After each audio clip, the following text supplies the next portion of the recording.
ফেচবুকৰ মৰমৰ চেনিমাইজনী কথা আৰু আবৃত্তি উৎপল কলিতা।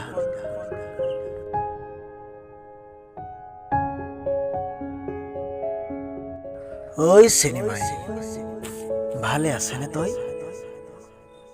আজি এটা কবিতা লিখিম তোৰ নামত। বহু দিনৰে পৰা গুপুতে সাঁচি ৰখা কথাবোৰৰ মালা গাঁঠি মাজি পাতলিতে লিখিম ফেচবুকৰ চহৰত মোৰ মৰমৰ চেনিমাইজনীৰ সৈতে চিনাকিৰ এটি জীয়া কাহিনী। ক্ৰমশঃ গৈ নিম ভাৱৰ সূতে ডালি।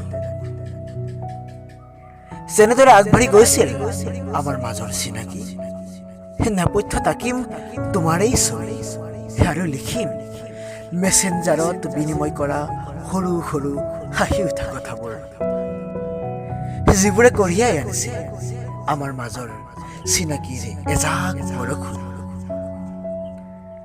তুমিতো নাজানা, তোমাৰ কবিতাৰ প্ৰেমত পৰিছো মই। মনত বাজি আছে ভাল লগা চিনাকি অচিনাকিৰ একোৰ ইমান শব্দ। কেতিয়াবা আওৰাও মনৰ মাজত তুমি লিখা সেই অনুভৱৰ পৃষ্ঠা কবিতা দি।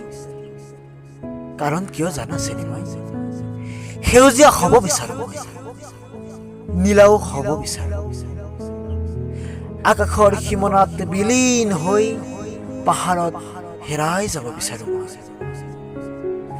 যাৰ বাবে অনুভৱৰ পৃষ্ঠাবোৰ লুটিয়াই লুটিয়াই বিচাৰি ফুৰিছো মনৰ মাজত সাঁচি ৰখা কবিতাৰ আধৰুৱা শব্দবোৰ। হৈছে মেছেঞ্জাৰত তোৰ মেছেজবোৰ পঢ়িলে মনটো ভাইব্ৰেট হৈ উঠে।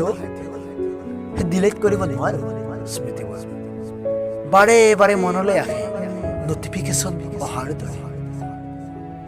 আৰু কি জানা আছে, তোক লগ পাবলৈ মোৰ বৰকৈ মন গৈছে। কিমাননো আৰু এনেকৈ ফেচবুকতে আবদ্ধ হৈ থাকিম। মন যায় দিয়াচোন তোমাৰ সৈতে কৃষ্ণচূড়াৰ তলত বহি স্মৃতিৰ কিছু আপোন আপোন লগা কথাবোৰ প্ৰকাশ কৰিবলৈ। হৈছে নিবাই, তই কিন্তু সদায় তই হৈয়ে থাকিবি দেই। মই সদায় মই হৈয়ে থাকিম, সলনি নহওঁ কেতিয়াও। কৃষ্ণচূড়াৰ ৰংবোৰৰ দৰে ৰাঙলী আমাৰ বন্ধুত্ব ক্ৰমান্বয়ে বন্ধুত্বৰ শব্দবোৰ গীত হ'ব, বন্ধুত্বৰ শব্দবোৰ কবিতা হ'ব।